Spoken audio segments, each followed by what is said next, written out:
CBSYN are spoilers next to week March 2nd to March 13th, 2026. The week does not merely promise escalation, it promises rupture. In Genoa City, conflict is often theatrical, layered in corporate maneuvers and veiled threats, but what lies ahead strips away subtlety and replaces it with something far more visceral. Fans can expect that Jack Abbott will indeed be kidnapped, and this development does not arrive as an isolated shock but as the inevitable explosion of a rivalry that has been tightening for months. The promotional footage leaves little room for ambiguity. Kyle Abbott stands before Billy Abbott with the kind of strained composure that signals catastrophe. The truth spills out in fragments, but its meaning is unmistakable. Victor Newman has taken Jack, not metaphorically, not symbolically, literally removed him from the board. This is no longer a chess match conducted through subsidiaries and hostile takeovers. This is personal captivity disguised as strategy. Victor's move, if confirmed, is not simply ruthless, it is transformative. For decades, his war with Jack has been defined by ambition, ego, and ideological opposition. They have humiliated one another, sabotaged business ventures, and weaponized secrets. But kidnapping marks a psychological threshold. It suggests that Victor has decided conventional leverage is no longer sufficient. By abducting Jack, he is not just demanding control, he is asserting dominance through fear. And fear, once introduced into the equation, contaminates everything. Midweek, the emotional fallout begins to ripple outward. Kaya and Claire Grace Newman attempt to entangle their own unresolved tensions, but the gravity of Jack's disappearance overshadows every personal dispute. Claire, caught between her Newman lineage and her growing ties to the Abbotts, finds herself standing in the uncomfortable intersection of loyalty and morality. If Victor truly orchestrated this, then the conflict is no longer abstract. It forces her to confront the darkness embedded within her own family's power structure. Meanwhile, Kyle's fear is not just that of a son worried about his father. It is the dawning realization that the ground beneath the Abbott name is unstable. If Jack can be taken, then the illusion of security surrounding the family dissolves completely. As days pass without clarity, Diane Jenkins Abbott shifts from disbelief to action. Diane is not a passive observer of chaos. She has rebuilt her life from exile and scandal, and she recognizes the signs of something deliberate. Her search for her missing husband becomes both practical and emotional. She refuses to accept that Jack's absence is coincidence. Every unanswered call, every vague reassurance from authorities, every evasive response intensifies her resolve. Yet beneath her determination lies dread. Diane knows the depth of Victor's resentment. She understands that his vendettas are rarely symbolic. If he has crossed this line, then Jack's safety cannot be assumed. By Friday, the narrative pivots from speculation to brutal awakening. Jack regains consciousness in a state that is both physically disorienting and psychologically devastating. The world he knew structured, controlled, rational has inverted. Whether he is confined in a remote location, restrained, or simply isolated without explanation, the effect is the same. He has been reduced from patriarch to prisoner. For a man whose identity is built on autonomy and moral clarity, captivity is not merely dangerous, it is humiliating. The realization that his life has been turned into collateral damage in Victor's ultimatum forces him to confront a terrifying possibility that this rivalry has reached a point where dignity is no longer protected by reputation. While Jack faces external imprisonment, another struggle unfolds with quieter but equally destructive intensity. Nick Newman continues battling his addiction, a war that does not announce itself with headlines but erodes from within. His dependence on fentanyl has escalated beyond private shame into tangible vulnerability. Addiction does not simply weaken the body, it fractures judgment. And in a situation already inflamed by the presence of Matt Clark, that fracture becomes exploitable. Nick and Sharon Newman receive a chilling message, cryptic, deliberate, designed to destabilize. It may originate from Matt, or it may be crafted to implicate him. Either way, it injects fresh paranoia into an already volatile environment. Nick insists on focusing on Matt, convincing himself that this confrontation is the primary threat, but obsession can be camouflage. The pursuit of Matt offers Nick a narrative of control. If he tracks the enemy, if he neutralizes the danger, then he remains protector rather than patient, yet fentanyl clouds that narrative. The substance does not discriminate between bravery and recklessness. It slows reflexes, dulls clarity, and distorts perception. If Matt is watching, and a villain of his caliber would be, he will recognize weakness immediately. Addiction leaves patterns, it leaves hesitation, it leaves openings. There exists an even darker possibility, one that lurks beneath speculation like a silent detonator. If Nick, under the influence, confronts Matt in a volatile encounter, the outcome could spiral beyond intention. A struggle, a blackout, a lapse in memory. The image is almost unbearable. Nick regaining consciousness beside Matt's lifeless body, unsure whether he acted in self-defense or in chemically amplified panic.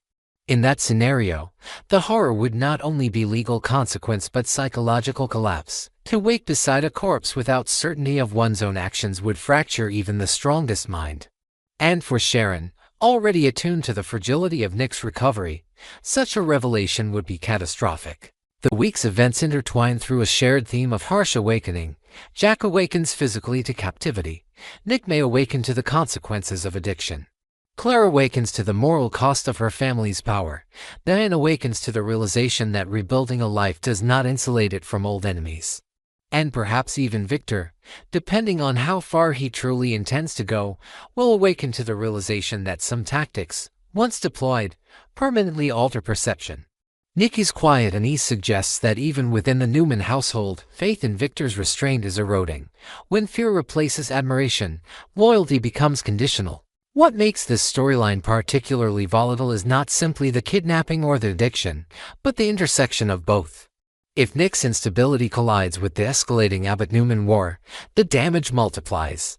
Imagine Victor demanding Chancellor while simultaneously facing a son whose personal demons threaten to explode publicly.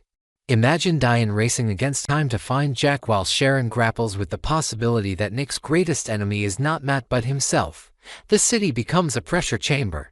Each decision intensifies the compression.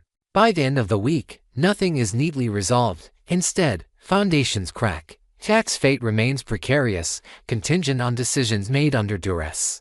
Nick's battle with fentanyl teeters between secrecy and exposure. The chilling message lingers like a taunt, suggesting that someone is orchestrating chaos from the shadows. And fans are left confronting a disturbing truth. In Genoa City, power struggles are no longer confined to boardrooms. They invade bedrooms, relapse triggers, and hidden locations where men awaken to find their worlds overturned. If Jack's captivity proves real, then Victor has redefined the rules of engagement. If Nick's addiction intersects with violence, then the Newman legacy faces an internal implosion as dangerous as any external threat. The week of March 2nd does not simply raise stakes, it dismantles illusions. And as each character faces their own brutal awakening, one question dominates the horizon: when the dust settles, who will emerge stronger and who will not survive the consequences of waking up too late? The tremors running through Genoa City this week are not limited to kidnappings and addiction.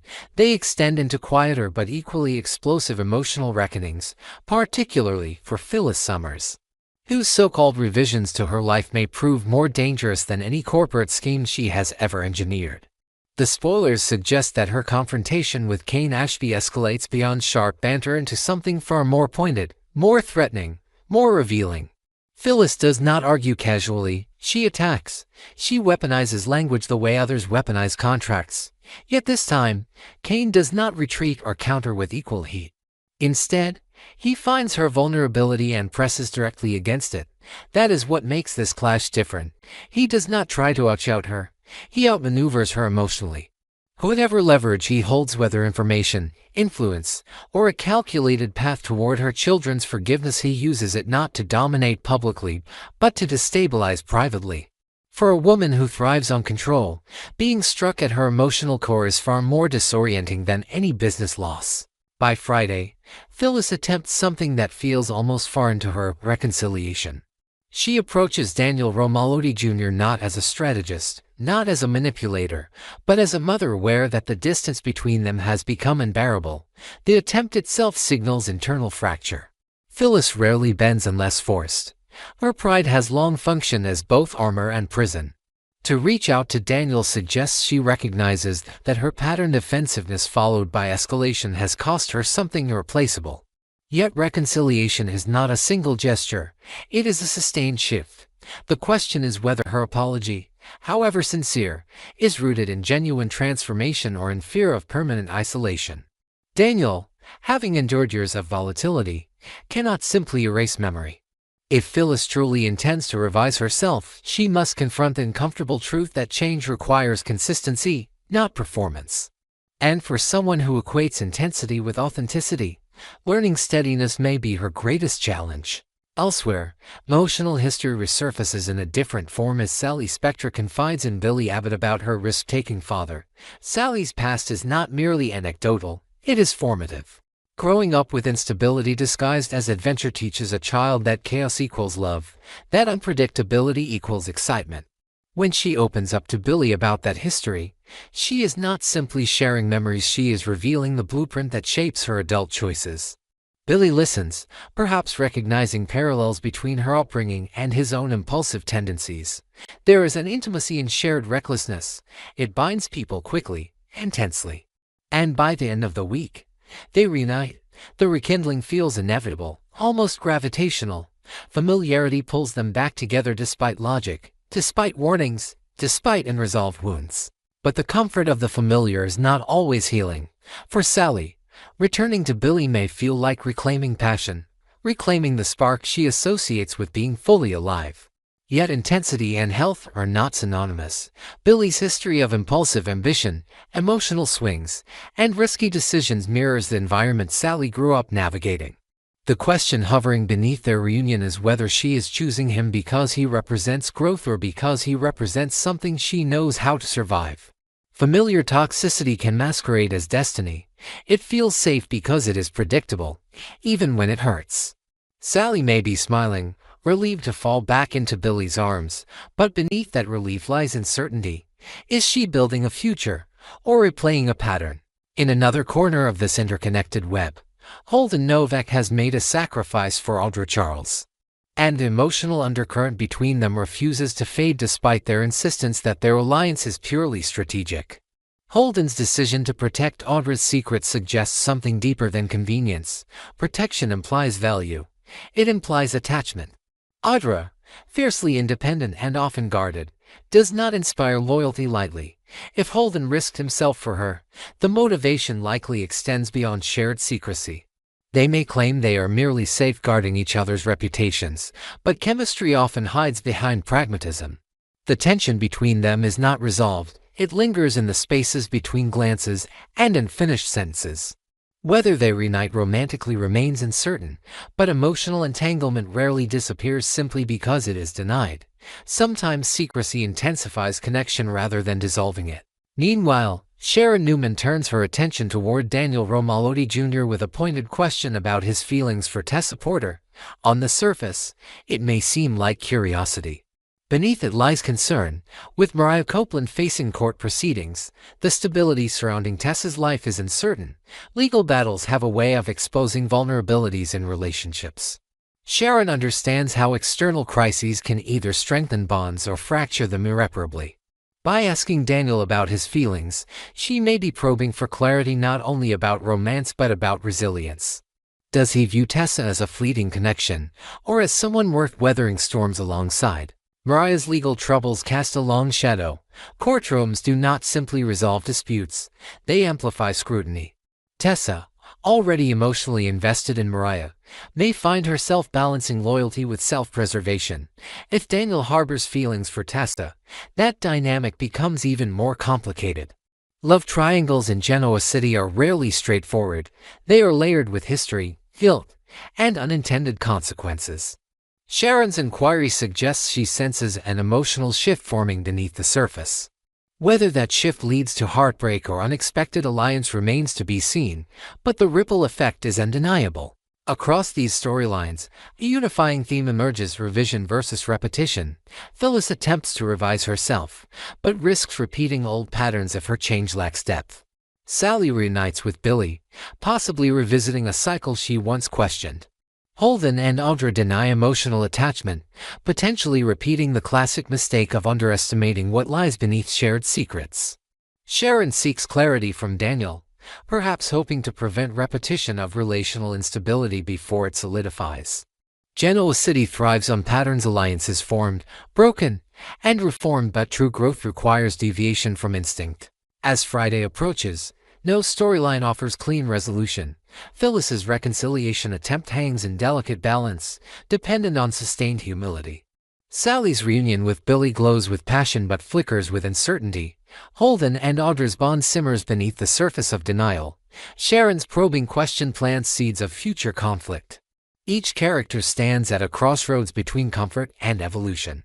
And in a city where power struggles and personal demons intertwine relentlessly, the most dangerous choice is not always the dramatic one, it is the familiar one.